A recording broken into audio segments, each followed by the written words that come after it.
Hello, ഞാൻ സരിത. എല്ലാവർക്കും simple tips മലയാളത്തിലേക്ക് ഒരിക്കൽ കൂടി സ്വാഗതം. അപ്പോൾ എല്ലാവരും സുഖമായിട്ടിരിക്കുന്നു എന്ന് വിശ്വസിക്കുന്നു. നമ്മളുടെ ഇന്നത്തെ വീഡിയോ എന്ന് പറഞ്ഞിട്ടുണ്ടെങ്കിൽ കുറച്ച് പ്രധാനപ്പെട്ട വീഡിയോ ആണ്. കാരണം നമ്മൾ മുഖത്ത് അപ്ലൈ ചെയ്യാൻ പാടില്ലാത്ത കുറച്ച് കാര്യങ്ങൾ ഏതൊക്കെയാണെന്നുള്ളതാണ് നമ്മൾ ഇന്നത്തെ വീഡിയോയിൽ പറയുന്നത്. അപ്പോൾ ഒന്നാമതായിട്ടെന്ന് വെച്ചിട്ടുണ്ടെങ്കിൽ ബോഡി ലോഷൻ. ചിലരെന്ന് വെച്ചിട്ടുണ്ടെങ്കിൽ നമ്മൾ ബോഡി ലോഷൻ ഉപയോഗിക്കുമ്പോൾ അത് മുഖത്തും കൂടെ ഒന്ന് അപ്ലൈ ചെയ്യാറുണ്ട്. പക്ഷേ ഒരിക്കലും അങ്ങനെ ചെയ്യരുത്. ബോഡി ലോഷൻ ബോഡിക്ക് വേണ്ടി ഡിസൈൻ ചെയ്തിട്ടുള്ളതാണ്, അത് മുഖത്തിന് വേണ്ടിയിട്ട് ഉള്ളതല്ല. സോ അപ്പോൾ അതിൻ്റെ കോമ്പോസിഷൻ എന്ന് പറയുമ്പം കുറച്ച് ഓയിൽ കൂടുതലായിരിക്കും. കാരണം നമ്മളുടെ സ്കിന്നിന് കുറച്ച് സ്മൂത്ത് ആൻഡ് സോഫ്റ്റൊക്കെ ആക്കാൻ വേണ്ടിയിട്ട്, ശരീരത്തിലെ സ്കിന്നിനെ നല്ല സ്മൂത്ത് ആൻഡ് സോഫ്റ്റൊക്കെ ആക്കാൻ വേണ്ടിയിട്ട് ഉള്ള കോമ്പോസിഷൻ ആയിരിക്കും അത്. റെഗുലറായിട്ട് യൂസ് ചെയ്ത് കഴിഞ്ഞിട്ടുണ്ടെങ്കിൽ നമ്മുടെ മുഖത്ത് പിമ്പിൾസ് അതുപോലെ തന്നെ ആക്നെ അങ്ങനെയൊക്കെ വരാനായിട്ടുള്ള ചാൻസസ് കൂടുതലാണ്. സോ അതുകൊണ്ട് ബോഡി ലോഷൻ ഒരിക്കലും മുഖത്ത് യൂസ് ചെയ്യരുത്. പിന്നെ രണ്ടാമെന്ന് വെച്ചിട്ടുണ്ടെങ്കിൽ ചില DIYസിൽ ഞാൻ കണ്ടിട്ടുണ്ട് ടൂത്ത് പേസ്റ്റ് ഇട്ട് നമ്മളുടെ മുഖം നല്ല ക്ലീൻ ആക്കുന്നത്. പക്ഷെ ഒരിക്കലും ചെയ്യാൻ പാടില്ല. അപ്പം നമ്മൾ ഓട്ടോമാറ്റിക്കലി ചിന്തിക്കുന്നത് എന്തായിരിക്കും, വായിൽ നമ്മൾ യൂസ് ചെയ്യുമ്പോൾ കുഴപ്പമൊന്നുമില്ല, അപ്പം നമുക്ക് ടൂത്ത് പേസ്റ്റ് മുഖത്തും യൂസ് ചെയ്യാമെന്ന്. ഒരിക്കലും നമ്മൾ ടൂത്ത് പേസ്റ്റ് മുഖത്ത് യൂസ് ചെയ്യരുത്. മുഖത്ത് യൂസ് ചെയ്താലുള്ള പ്രശ്നം എന്ന് വെച്ചിട്ടുണ്ടെങ്കിൽ നമ്മൾ അതിനകത്ത് അടങ്ങിയിട്ടുള്ള കെമിക്കൽസ് നമ്മളുടെ മുഖത്ത് ഉള്ള എസെൻഷ്യൽ ഓയിൽസ്, നമുക്ക് അത്യാവശ്യമായിട്ടുള്ള ഓയിൽസും അതുപോലെ ന്യൂട്രിയൻസും ഒക്കെ വലിച്ചെടുക്കുകയും നമ്മളുടെ മുഖം ഡ്രൈ ആക്കും. പിന്നെ നമ്മൾ റെഗുലറായി യൂസ് ചെയ്ത് കഴിയുമ്പോൾ പിഗ്മെൻറ്റേഷൻ അങ്ങനെയുള്ള കാര്യങ്ങളൊക്കെ വരാനുള്ള ചാൻസസ് ഒരുപാട് കൂടുതലാണ്.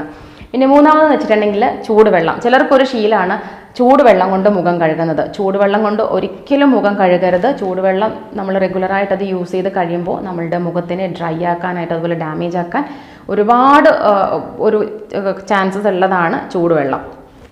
പിന്നെയെന്ന് വെച്ചിട്ടുണ്ടെങ്കിൽ നാരങ്ങ. അപ്പോൾ ഞാൻ കുറേ DIYസിലും കാര്യങ്ങളിലും ഒക്കെ നിങ്ങൾക്ക് കാണിച്ചു തന്നിട്ടുണ്ട്. പക്ഷേ അപ്പോൾ എന്നോട് എല്ലാവരും ചോദിക്കും, ചേച്ചി നാരങ്ങ നീര് മുഖത്ത് യൂസ് ചെയ്യാമോ എന്ന്. അപ്പം നാരങ്ങ നീര് നമ്മൾ യൂസ് ചെയ്യുമ്പം എന്തിൻ്റെയെങ്കിലും കൂടെ, ഒന്നെങ്കിൽ നമ്മൾ ഇപ്പോൾ ഏതെങ്കിലും ഉപയോഗിക്കുന്ന ഫേസ് പാക്കിൻ്റെ ഒരു ഇൻഗ്രീഡിയൻ്റ് ആയിട്ട് യൂസ് ചെയ്യുന്നത് കൊണ്ട് ഒരു പ്രശ്നമില്ല, അല്ലെങ്കിൽ തേനിൻ്റെ കൂടെ യൂസ് ചെയ്യുന്നത് കൊണ്ട് പ്രശ്നമില്ല. പക്ഷേ അത് മാത്രമായിട്ട് നമ്മളുടെ മുഖത്ത് ഒരിക്കലും അപ്ലൈ ചെയ്യാനായിട്ട് പാടില്ല. കാരണം നമ്മൾ അത് യൂസ് ചെയ്തിട്ട് ഉടനെ തന്നെ വെയിലത്തേക്ക് ഇറങ്ങുമ്പോൾ നമ്മുടെ സ്കിൻ സെൻസിറ്റീവ് ആവും. അതുപോലെ തന്നെ പിന്നെ പിഗ്മെൻറ്റേഷൻ ഒക്കെ ഉണ്ടാവാനുള്ള ചാൻസസ് കൂടുതലാണ്. സോ അതുകൊണ്ട് നാരങ്ങ നീര് മാത്രമായിട്ട് ഒരിക്കലും മുഖത്ത് യൂസ് ചെയ്യരുത്. പിന്നെയുള്ള ഒരു കാര്യമാണ് സോഡാപ്പൊടി.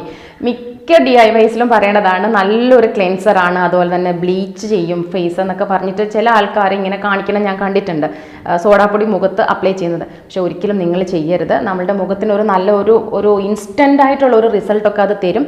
പക്ഷേ നമുക്ക് അത് നമ്മളുടെ സ്കിന്നിന് ഒട്ടും നല്ലതല്ല. നമ്മുടെ സ്കിന്നിനെ ഒരുപാട് ഡാമേജ് ആക്കും. നമുക്ക് പിന്നെയെന്ന് വെച്ചിട്ടുണ്ടെങ്കിൽ ഒരു ഇച്ചി സ്കിൻ, അതുപോലെ ഭയങ്കരമായിട്ട് തൊലി ഇളവാനൊക്കെയുള്ള ചാൻസസ് ഉള്ളതാണ് സോഡാപ്പൊടി. സോ അത് യൂസ് ചെയ്യരുത്. പിന്നെ വേറൊരു കാര്യം എന്ന് വെച്ചിട്ടുണ്ടെങ്കിൽ എന്നോട് എപ്പോഴും ഒരു കോമൺ ആയിട്ട് ചോദിക്കുന്ന ഒരു കാര്യമാണ്, ചേച്ചി ഞാൻ ഡെയിലി ഇങ്ങനെ തക്കാളി പഞ്ചസാരയൊക്കെ എടുത്ത് മുഖം സ്ക്രബ് ചെയ്യാമോ എന്ന്. ഒരിക്കലും നമ്മൾ മുഖം ഡെയിലി സ്ക്രബ് ചെയ്യരുത്. കാരണം നമ്മൾ മുഖം ഡെയിലി സ്ക്രബ് ചെയ്താൽ പറ്റുന്നതെന്ന് വെച്ചിട്ടുണ്ടെങ്കിൽ നമ്മുടെ സ്കിന്നെന്ന് വെച്ചിട്ടുണ്ടെങ്കിൽ വളരെ സോഫ്റ്റാണ്. പ്രത്യേകിച്ച് ഫേസിൻ്റെ സ്കിൻ സോഫ്റ്റ് ആൻഡ് സ്മൂത്താണ്. എത്ര ബ്ലാക്ക് ഹെഡ്സ് വൈറ്റ് ഹെഡ്സ് ഉണ്ടെങ്കിലും നമ്മൾ അത് ഡെയിലി സ്ക്രബ് ചെയ്ത് കഴിഞ്ഞിട്ടുണ്ടെങ്കിൽ നമ്മുടെ സ്കിന്നിന് സ്ക്രാച്ചസ് ഉണ്ടാവും, നല്ലതുപോലെ സ്കിന്നിനെ അത് ഡാമേജ് ചെയ്യും. സോ ഡെയിലി സ്ക്രബ് ചെയ്യാതിരിക്കുക. നമ്മൾ ചെയ്യേണ്ടതെന്ന് വെച്ചിട്ടുണ്ടെങ്കിൽ ആഴ്ചയിൽ ഒരിക്കൽ സ്റ്റീം ചെയ്തിട്ട് ആവി കൊണ്ടിട്ട് ആഴ്ചയിൽ ഒരിക്കൽ മാത്രം സ്ക്രബ് ചെയ്യുക.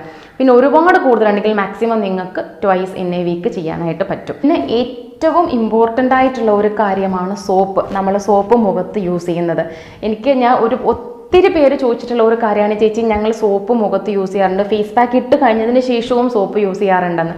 പക്ഷെ ഒരിക്കലും ചെയ്യരുത്. സോപ്പ് നമ്മളുടെ മുഖത്തിന് ഒട്ടും നല്ലതല്ല. കാരണം അതിനകത്ത് അടങ്ങിയിട്ടുള്ള കെമിക്കൽസ് നല്ല ഹാർഷ് കെമിക്കൽസ് ആണ്. നമുക്ക് എന്തായാലും ക്ലെൻസ് ചെയ്യാനായിട്ട്, അപ്പം നിങ്ങൾ വിചാരിക്കും ക്ലെൻസ് ചെയ്യാനായിട്ട് ഞങ്ങൾക്ക് വേറെ എന്ത് ഉപയോഗിക്കാമെന്ന്.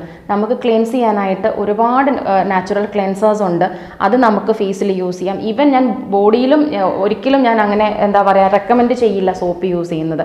കാരണം നമ്മളുടെ ബോഡിക്കായാലും ഒക്കെ നമ്മളുടെ സ്കിൻ കാലാകാലങ്ങളിലാവുമ്പോഴത്തേക്കിനും അത് ഡ്രൈ ആവും.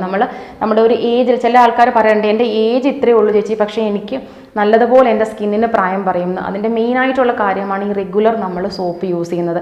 അപ്പോൾ നിങ്ങൾ പറ്റുമെങ്കിൽ മാക്സിമം നാച്ചുറൽ ക്ലെൻസേഴ്സ് യൂസ് ചെയ്യുക. അതുപോലെ തന്നെ ബോഡിയിലേക്കായാലും നാച്ചുറൽ ബാത്ത് പൗഡേഴ്സ് യൂസ് ചെയ്യുക. ഇങ്ങനെയുള്ള കാര്യങ്ങൾ ചെയ്യുമ്പോൾ നമ്മുടെ സ്കിന്നിൻ്റെ ഏജ് നമ്മളുടെ ഏജിനനുസരിച്ചിട്ട് നമ്മുടെ സ്കിന്നിൻ്റെ ഏജും ഇരിക്കും. അത് മാത്രമല്ല നല്ല ഗ്ലോ ആയിരിക്കും, സ്മൂത്ത്നെസ് ഉണ്ടാവും, സോഫ്റ്റ്നെസ് ഉണ്ടാവും. സോ അപ്പോൾ മാക്സിമം നിങ്ങൾ സോപ്പ് അവോയ്ഡ് ചെയ്യുക. ഇത്രയൊക്കെയുള്ള കുഞ്ഞു കാര്യങ്ങളാണ്. പക്ഷെ നമ്മൾ ശ്രദ്ധിച്ചിട്ടുണ്ടെങ്കിൽ നമ്മുടെ സ്കിന്നിനെ നന്നാക്കി വെക്കാനായിട്ട് ഒരുപാട് ഹെൽപ്പ് ചെയ്യുന്ന കാര്യങ്ങളാണിത്.